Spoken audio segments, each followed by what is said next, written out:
perbandingan. Apalagi kayak aku bilang, aku selalu punya passion sama anak-anak muda. Anak-anak muda, gimana caranya anak-anak muda khususnya di Kota Palangkaraya itu mereka juga merasa hebat.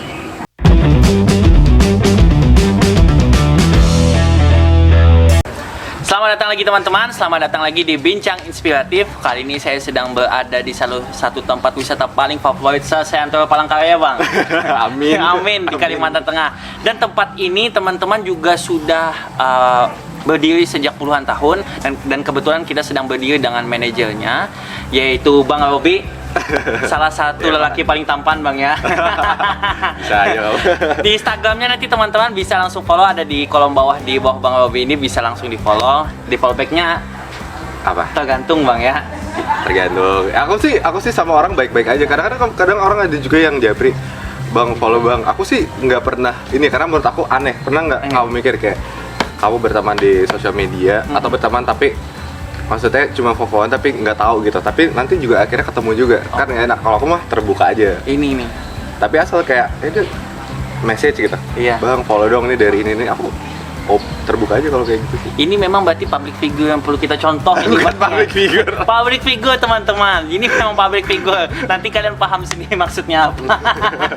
Jadi mungkin bisa dijelaskan, Bang Robi sekarang kesibukannya apa nih, Bang? Teman-teman pasti kepo nih, Bang. Apalagi setelah follow IG Abang itu, lihat foto-foto yang estetik itu. Estetik club.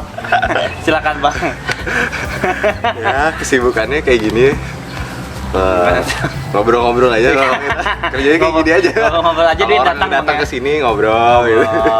Oke, kalau aku sekarang kesibukannya itu lagi sibuk merintis. Bang, ya? Jadi belum jadi siapa-siapa, jadi harus masih berjuang. Nah, perjuangan aku sekarang antar dua kota, antara Jakarta sama Palangkaraya.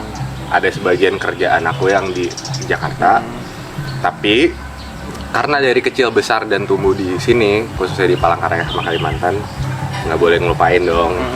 Kayak kita juga harus balik ke sini, terus berkontribusi gimana ya akhirnya. Di sini juga nggak hanya resort doang sih, banyak yang lagi coba dikerjain di sini. Jadi kalau resort hanya satu. Resort hanya satu. Kebetulan memang kalau resort sendiri itu karena tanggung jawab yang diberikan oleh keluarga untuk bisa ibaratnya mengembangkannya lebih lanjut lah gitu, bawa konsep-konsep baru, apalagi kan kita generasi muda. Selain dari itu ya aku selalu bervisi bahwa memang selalu ingin memajukan Palangkaraya gitu. Jadi aku selalu bilang ke orang-orang, kita nggak boleh berkecil hati. Orang mungkin selalu memandang Palangkaraya itu sebenarnya apa sih gitu. Benar. Atau underestimate lah. Ya. Menurut aku nggak sama sekali sih. Jadi kita harus punya mindset itu. Mau Palangkaraya itu belum banyak diketahui, tapi menurut aku kita yang di sini ya harus punya andil dah dalam membawa, kayak mengenalkan Palangkaraya keluar gitu. Ya itu terserah kayak melalui apa aja. Kayak misalnya aku sekarang lagi ngerjain ini, tapi juga sering banyak bekerja di organisasi juga. Apapun yang kita lakukan lah gitu. Dan kan nggak banyak contoh yang lain di lain aku. Coba kamu lihat yang sekarang udah lumayan membawa nama Palangkaraya keluar sana. Banyak sosok-sosok yang Banyak. hebat sih menurut aku. Nah, saya ada pendapat nih, Bang. Sekalian mau nanya, kan teman-teman kan saya meneliti juga nih background Bang Robi, apalagi di Instagramnya, Bang, ya. Jadi Bang Robi ini kan alumni teknik peminyakan, Bang, ya. Betul. Alumni teknik peminyakan. Dan setahu saya, Bang, teman-teman saya yang memang teknik peminyakan itu terjunnya yang ke dunia itu, Bang. Benar. Karena kan memang bisa disebut itu industri quote and quote industri yang basah, Bang. Iya. Basah ini maksudnya ya, teman-teman paham sendiri, maksudnya di situ memang banyak investasi yang ya kalau bisa kita sebut ya memang dana yang cepat bergerak, mungkin bisa saya sebut seperti itu, Bang, ya. Nah, tapi apa, Bang, yang memutuskan selain memang kata Bang ini amanah keluarga, panggilan apa, Bang? Jadi mau balik ke tempat sini kayak gitu, Bang? Sebenarnya bukan hanya balik ke tempat sini sih. Apa yang mungkin kenapa aku yang lulusan teknik perminyakan banyak yang aku kerjain sekarang yang nggak berkecimpung langsung di dunia itu. Sekarang kita anak muda mungkin akan hidup panjang kan. Benar. Kita hanya mikir 5 tahun ke depan, nggak mungkin. Kita mikir 10 tahun, kita mikir 20 tahun ke depan, kita mikir 50 tahun ke depan. Sementara kita ngelihat industri sekarang atau kota-kota atau negara-negara lain, mereka fokus di industri apa sekarang, dan itu jelas trennya akan kemana, dan kesadaran itu yang aku timbulkan juga dari situ. Walaupun aku lulus dengan sarjana itu, tapi aku juga nggak bisa ibaratnya buta gitu, ini tuh akan kemana. Makanya sebenarnya kalau kamu tahu kenapa pertama kali aku ke Kalimantan, awal kali pindah itu aku mengerjakan project di bidang energi terbarukan, sama juga bidang energi, tapi lebih di energi terbarukan. Dalam arti ya, kita ngeliat sekarang udah banyak yang menggunakan panel surya, mobil listrik, energi-energi yang lebih bersih. Benar. Nah, itu yang sebenarnya visiku, tapi secara general teknologi itu apapun yang diaplikasikan walaupun di industri energi atau manapun, kita harus bisa melihat ke depan. Dan memang hal yang aku pelajari itu sangat konvensional, dalam arti itu sudah bertahun-tahun seperti itu prakteknya. Apalagi di industri perminyakan, ya kan? Gak ada yang berbeda dari angkatan mungkin 5 tahun sebelum aku sampai angkatan aku 2011 kemarin sampai angkatan sekarang, yang dipelajarin sama. Jadi sementara kita gimana mau mikir 20 tahun, 30 tahun Benar. kayak gitu. Harus visioner berarti bang. In the end, belajar itu nggak selalu dari kuliah juga, dalam arti kita juga bisa autodidak, harus bisa fleksibel, harus mau belajar apapun yang kita lakukan. Jadi nggak masalah misalnya aku jurusan teknik perminyakan, tapi sekarang bisa ngebantu lebih banyak ke bisnis ataupun bidang-bidang yang lain. Jadi itu sih yang aku selalu tekanin gitu ke diri aku, kayak harus bisa adaptasi. Darwin's Law. Ya, Darwin's Law, ya. Iya. Adaptasi. Iya. Apa struggle for the fittest. Iya. Karena kalau enggak, kamu bayangin, aku pernah magang di salah satu perusahaan migas, sebutlah gitu, di Jakarta. Perusahaan migas itu waktu aku magang, kebetulannya kondisinya lagi tidak baik. Lagi mau bangkrut. Lagi mau nutup proyek di Indonesia. Engineer di sana yang dikerja di sana tidak lebih dari pengalamannya 15 tahun, 20 tahun. Tapi ketika mereka mengalami situasi itu Bingung. Kenapa tuh bang? Karena sudah terlalu lama dengan hal-hal yang berulang-ulang. Ketika mereka harus beradaptasi, mereka nggak bisa. Sementara bisnis zaman sekarang, apalagi dengan adanya pandemi, harus serba adaptasi. Benar. Harus serba bisa survive gimana pun caranya. Hotel ini salah satu industri yang paling terdampak di masa pandemi. Dalam sejarah pandemi yang pernah terjadi juga di masa lalu, industri terakhir yang paling bangkit itu industri kreatif dan pariwisata, industri pariwisata, hiburan selalu.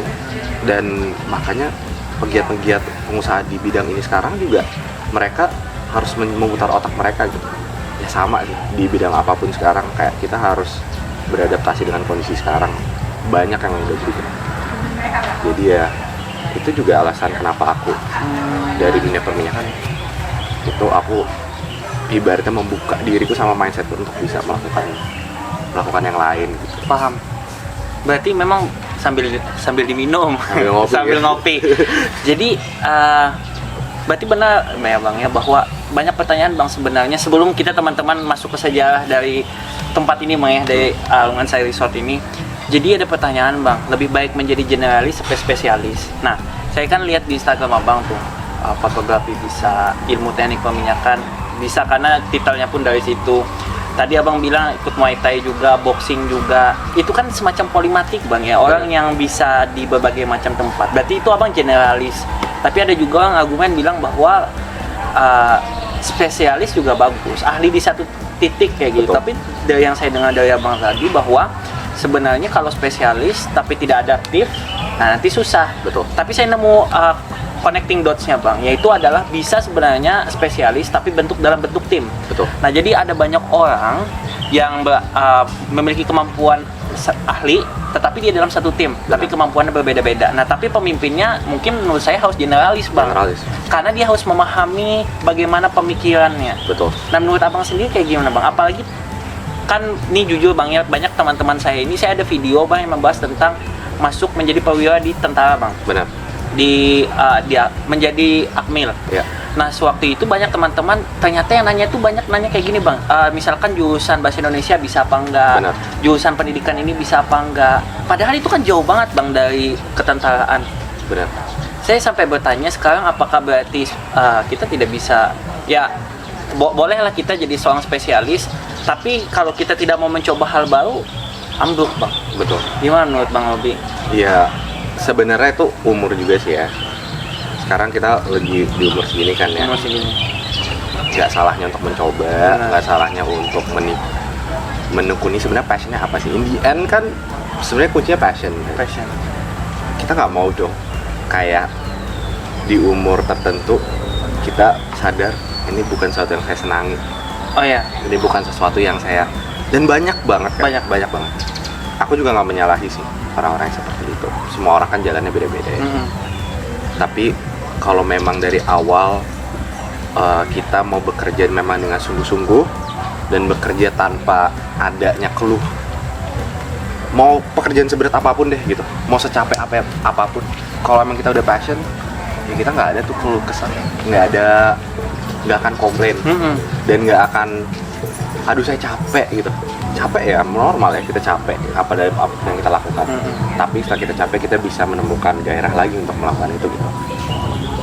Ya akhirnya mungkin dari cara aku nih, kalau dari cara aku sebagai satu individu, dan mungkin juga nggak maksudnya bukan berlaku untuk semua orang ya, mungkin untuk orang-orang yang mau melakukan seperti itu. Aku banyak menekuni banyak hal gitu. Aku seperti kamu bilang tadi, aku lulusan teknik perminyakan. Aku juga menekuni bidang kreatif. Ada beberapa dari teman-teman di sini yang sama aku secara kolektif dari dulu selalu menggodok ide-ide kreatif di Palangkaraya. Either kita bikin event, either kita create konten, apapun itulah yang kreatif gitu. Dan aku senang juga sama itu. Ataupun bisnis secara general seperti mengelola tempat ini. Kalau lebih spesifik lagi perhotelan. Terus juga energi terbarukan atau teknologi. Nah, kalau yang di Jakarta yang kerjain itu bidangnya ilmu teknologi. IT. Itu IT solution. Beda lagi. Bisa di-spill dikit nggak, Bang, kayak gimana tuh karyanya, Bang? Kalau di Jakarta kebetulan kita ada suatu bisnis namanya Galuh Solution. Galuh Solution itu secara spesifik kita technical marketing. Sebenarnya bukan sesuatu yang aku mulai juga. Kebetulan ada keluarga aku juga yang menginisiasi perusahaan itu. Tapi dari dulu, dari proses aku selalu ngikutin dan selalu belajar juga sih. Jadi akhirnya sekarang aku juga berkecimpung di dunia itu sama sepupu saya gitu. Nah itu intinya sih kita nge-build website, nge-build aplikasi, sama menciptakan solusi-solusi untuk technical marketing, digital, branding, desain, berarti strategi. Semacam kayak perusahaan komunikasi digital gitu, Bang, ya? Jatuhnya creative agency sama IT solution. IT solution. Berarti misalkan ada teman-teman nih, Bang, yang lagi rintis mau konsultasi ke Abang kayak gitu bisa juga. Boleh banget, aku sangat terbuka kok. Menurut aku ilmu itu bukan sesuatu yang perlu disembunyikan. Betul. Aku selalu bilang sama teman-teman, even sama kalian ya, dari teman-teman yang dari perantau berkarya misalnya. Siapapun gitu, siapapun mau datang ke sini, siapa aja mau ngobrol, mau nyantai kayak gini deh, gitu. Ayo gitu, ngobrol, ayo mau ada ide apa, ayo gitu. Aku maksudnya selalu terbuka. Kalau misalnya even mau kayak hari Minggu gini aku lagi santai, mau datang, aku justru senang kalau bisa mendedikasikan waktu aku juga untuk memberikan. Apalagi kayak aku bilang, aku selalu punya passion sama anak-anak muda. Anak-anak muda, gimana caranya anak-anak muda khususnya di Kota Palangkaraya itu mereka juga merasa hebat. Mereka nggak kalah sama daerah lain. Betul. Nggak kalah sama manapun. Betul. Bisa berkreasi sama relevannya dibanding dari tempat manapun di seluruh Indonesia, nggak ada bedanya. Justru malah kita yang mungkin dari kota kayak Palangkaraya ini harus bisa menunjukkan lebih gitu. Betul. Nah, sebelum ke sejarah, nah apa yang abang bilang tadi jadi kepantik saya nih bang. Mantap sekali ya teman-teman, serius nih bang, saya kayak saya sedang bukan kuliah umum bang ya, saya kayak maba waktu ada profesor ngomong itu loh bang, langsung menyerap gitu bang, serius nih. Jadi pernah sewaktu kegiatan bang, kami ngadakan namanya Pekan Integritas Palangkaraya kerjasama dengan DPR Kota. Benar. Waktu itu di kantor DPR. Nah, ada salah satu peserta bang nanya kayak gini. Nah, dia bilang, kenapa ya Pak, katanya, kami ini peserta dari Kalimantan Tengah, itu sewaktu mau lomba debat tingkat nasional, belum tanding sudah masa kalah bang. Maksudnya masa kalah ini karena melihat yang dilawan ini mungkin dari tempat-tempat yang mungkin unggulan kayak gitu. Jadi belum tanding aja sudah masa kalah. Itu masalahnya apa itu bang? Maksudnya ada permasalahan apa yang bukan mendarah daging maksudnya bang, yang menciptakan membuat mereka takut itu loh bang. Ya. Itu normal. Aku ketika dulu, karena aku SMA di Jakarta ya, ketika aku pindah dari Kalimantan ke Jakarta, ada itu merasa bahwa Inferior. kecil, inferior, ada. Dan juga ditambah oleh perbedaan budaya ya, apalagi di kota-kota besar. Mungkin orang-orang lebih lantang, lebih berani mengucap apapun. Kalau kita di sini rata-rata lebih sama dari cara kita berbicara aja saja udah beda. Berbeda budaya juga. Itu berlaku untuk nggak hanya sampai misalnya kayak dari kota-kota yang di Jawa pun, ketika mereka misalnya ke Jakarta itu juga beda juga. Rasa takut. Nah, tapi memang itu sesuatu yang selalu ada perspektif seperti itu, karena itu semua digambarkan dari dulu oleh macam hal yang kita lihat di media, macam hal yang kita lihat di dunia digital, betapa superiornya kota-kota besar di Indonesia yang selalu dibilang kota besar. Jadi semacam konstruksi sosial bang ya. Nah, itu menurut aku memang perlu keinginan dari diri sendiri, apalagi dari teman-teman yang ada di Kota Palangkaraya juga yang udah melewati fase yang dimana dia udah melewati fase itu. Bertanggung jawab kita Untuk giving back. Bertanggung jawab untuk generasi muda, untuk mereka bisa merasa mereka bisa cukup. Sampai sekarang aku nggak pernah takut untuk kemanapun, untuk nggak hanya Jakarta, di luar negeri pun, ketika aku berkreasi di luar negeri pun nggak ada yang merasa takut bahwa Indonesia itu inferior dengan negara lain. Enggak. Sekarang terbukti gitu, Indonesia salah satu negara dengan ekonomi yang pertumbuhannya paling pesat. Dan kita bukan orang-orang yang bodoh. Betul. Memang kita adalah negara yang sudah dijajah di zaman dulu lama. Dan itu mungkin ada suatu keterbiasaan yang udah tertanam di kita dari dulu gitu. Cuman kita ngomongin generasi yang berbeda. Kita ngomongin dunia yang berbeda. Betul. Dengan terbuka seperti sekarang, siapapun bisa sepintar apapun. Betul. Asal Mau. menurutku mau, dan juga supporting infrastruktur di sekitarnya. Aku nggak menyalahkan kalau misalnya teman-teman anak-anak muda yang merasa seperti itu, apalagi saya tinggal di Kota Palangkaraya. Aku rasa, tapi sekarang sudah lebih baik lah. Dalam arti kedepannya kita juga berharap anak-anak muda lebih banyak disupport lagi, dan lebih banyak ketika mereka ingin berkreasi atau mereka menciptakan sesuatu itu diapresiasi lah. Betul. Dan justru dibantu dan disupport agar hasilnya juga akhirnya apa hasilnya? Akhirnya balik lagi ke kebaikan nama. Betul. Investasi terbaik itu bukan uang menurut saya bang, adalah nama baik. Dan apalagi orang-orang yang merepresentasi itu, membawa nama-nama itu, membawa bangga nama kota Kalimantan Tengah, membawa bangga Kota Palangkaraya keluar. Kita harus bangga kita dari sini. Aku setiap ketemu orang nggak pernah ciut sama sekali aku bilang aku asalnya dari Kalimantan Tengah, dari Palangkaraya. Justru orang bertanya balik ke aku, oh iya, mereka pengen tahu. Jadi kita satu yang harus bangga dulu lah. Kita bangga kita ini dari mana. Betul. Bangga dengan nilai-nilai yang kita dapat. Karena aku tanpa tumbuh di sini dari kecil sampai umur berapa, itu nggak akan seperti sekarang. Dulu aku hanya main di sekitar sini saja. Aku tidak punya teman waktu itu. Aku nggak ada teman waktu kecil. Permainanku cuman dengan orang-orang yang bekerja di sini. Aku main di sekitar hutan. Nggak ada tuh namanya internet dari dulu. Even itu nggak ada. ngelihat buku ensiklopedia aja itu senang banget gitu. Paham. Justru ya menurutku itu bangga lah dengan apa yang kita dari dulu punya, dan ketika sekarang dunia udah mulai terbuka dan kita pun sudah mulai terintegrasi sama tempat-tempat lain di seluruh dunia yang juga maju, malah sekarang kita harus mengambil kesempatan itu untuk bisa Step up. step up. Baik bang, sambil diminum lagi nih bang. Saya kayak ini loh bang, apa, menyerap gitu langsung ke dalam hati. Selanjutnya ini bang, terkait sejarah tempat ini bang. Saya kan coba sedikit meneliti ini, kalau tidak salah sudah dari tahun 1979 bang ya. Betul. Tempat ini boleh diceritakan nggak sejarahnya bang? Saya searching di Google bang, dan Apa yang kamu lihat? nah saya dapatnya tentang nama subutnya ini bang. Oke. Itu kalau tidak salah dari kakeknya bang Robi ya. Ah. Nah bisa dijelaskan nanti bang. Jadi saya baca memang, nah menurut saya itu adalah waktu itu adalah ide yang sangat melampaui zaman bang. Karena di tahun itu kepekaan kita tentang lingkungan beda dan tahun sekarang bang. Waktu itu lagi gila-gilaannya kita eksploitasi sumber daya alam, kayu, tambang, minyak. Kita nggak mikir dampaknya bang. Tapi pada tahun itu sudah terpikirkan. Itu yang saya rasa itu ide melampaui zaman bang. Nah itu bisa dibagikan nggak bang sejarahnya seperti apa kayak gitu? Ya. Kalau Subud sendiri itu kan Subud itu sebagai organisasi ya. Organisasi. Kita memang suatu organisasi atau perkumpulan,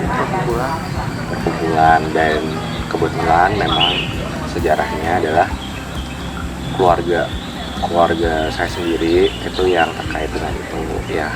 Yang tadi namanya Pak Subuh itu memang generasi sebelum saya. Beliau itu ayahnya kakek saya, jadi eyang buyut bukan Eyang kakek. buyut, iya. Kalau di Jawanya eyang buyut. Eyang buyut. Beliau ada orang yang visioner, selalu melihat jauh ke depan. Ya mungkin itu kenapa ya tadi kita berhubungan dengan pembicaraan kita tadi. Betul. Mungkin ada sedikit dari karakter beliau yang selalu melihat ke depan, dan aku juga selalu melihat karena dengan tokoh-tokoh di keluarga aku yang seperti itu selalu bisa melihat sesuatu secara visionaris gitu. Di tahun itu orang nggak ada yang dari Kalimantan Tengah, orang nggak ada yang dari potensi di Kalimantan, tapi lebih dari hanya potensi Kalimantan sumber daya alam. Tempat ini dari awal Subud datang ke sini banyak memang potensi-potensi yang kita ibaratnya di list waktu itu. Sama seperti kamu bilang, dulu kita ada usaha di pertambangan, ada di perkebunan juga kita mencoba juga, dan sampai hari ini yang ada tempat ini sendiri tempat yang lebih komersil lah gitu. Perhotelan, edukasi, sekolah. Nah ini yang sekarang kita fokus gitu. Tapi memang beliau sejak waktu itu melihat Kalimantan sebagai suatu tempat yang menurut dia spesial, dan itu pun juga kita bertanya-tanya juga kenapa sih sebenarnya. Akhirnya memang kita harus melihat jauh ke depan. Bayangin mungkin yang buyut saya waktu itu dan teman dan rekan-rekannya di Subud sudah ada di Palangkaraya sejak tahun 1979. Berbarengan juga dengan dari dulu ada suatu keinginan ibu kota itu pindah ke Kalimantan. Betul. Sama juga sebenarnya sejalan dengan visi itu. Dan akhirnya tahun 2018 ya atau 2019 itu yang penentuan ibu kota. Memang tidak di Palangkaraya akhirnya, tapi di Kalimantan. Itu ya sebagai pembuktian aja bahwa vision dari beliau itu melihat Kalimantan akan bisa maju dan akhirnya bisa menjadi salah satu tempat yang penting juga. Maksudnya akan menjadi majulah seperti kota lain di Indonesia. Betul. Ya akhirnya terlihat juga. Betul. Tapi kadang kalau kamu tanya ke aku gimana cara melihat itu, ya memang kuncinya ya kita kalau berjalan penting juga untuk melihat apa yang short term, tapi penting juga melihat apa yang long term. Kayak kenapa sampai hari ini kita tetap berkomitmen untuk memajukan tempat yang kita kembangkan di sini, karena kita ngeliat long term. terus juga secara jangka panjang kita mau fokus di apa atau mengembangkan apa yang sesuai dengan kebutuhan yang di sini juga. Jadi ya di situ akhirnya beliau menetapkan Palangkaraya, dan secara sejarah juga memang sebenarnya Palangkaraya kan pilihannya dari awal. Pilihan. Cuman ya kita ngeliat secara objektif juga mungkin sekarang. Betul. Pasti ada analisis SWOT-nya sudah, Bang. Semua pasti ada. Oke. Nah, karena itu, Bang, jadi menurut saya apa yang dipikirkan oleh Eyang Buyut dari Bang Robi itu sudah sangat visioner, Bang. Karena kenapa? Saya pikirkan, Bang, ya, banyak dari kita sekarang pemuda, apalagi kalau Bang Robi tahu Greta Thunberg, tahu, Bang, ya? Ya. Dia itu kan ada, kalau nggak salah dia berlayar ke New York itu menggunakan kapal yang ini. bebas emisi. Ya.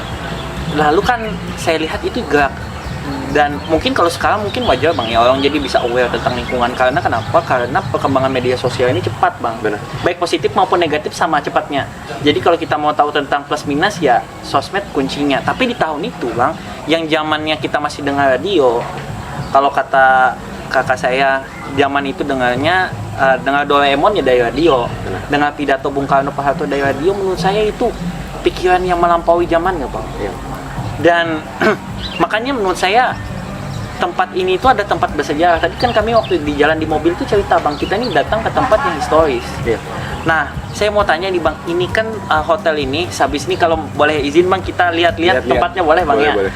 Itu saya lihat ini konsepnya ada konsep menyatu dengan alam, Bang. Ya. Itu kayak gimana, Bang? Sejarah atau tujuan Abang lah kayak gitu. Dan kalau orang tinggal di sini, nginep di sini, staycation di sini, apa yang bakal mereka dapatkan kayak gitu, Bang? Ya. Iya, kita memang lingkungan ini, komunitas ini kan sebenarnya ini hotel berdiri di sekitar perumahan dan komunitas juga ya. Jadi kalau misalnya sebelum orang tahu Rungansari Resort, pasti orang tahu Subud. Ya. Tempat ini juga identik, kalau misalnya di Palangkaraya mau kemana? Mau ke Subud. Sebenarnya juga bukan selalu mau ke hotel. Sebenarnya awalnya sebelum ada resort dari komunitas ini. Nah, kebetulan komunitas ini terdiri dari berbagai macam orang dari beda-beda latar belakang. Ada orang lokal, ada orang dari Kalimantan, ada orang dari Jawa, ada orang dari Bali, dan kamu tahu sendiri betapa diversnya ya. Kita di sekitari desa-desa di sini semua desa-desa transmigrasi.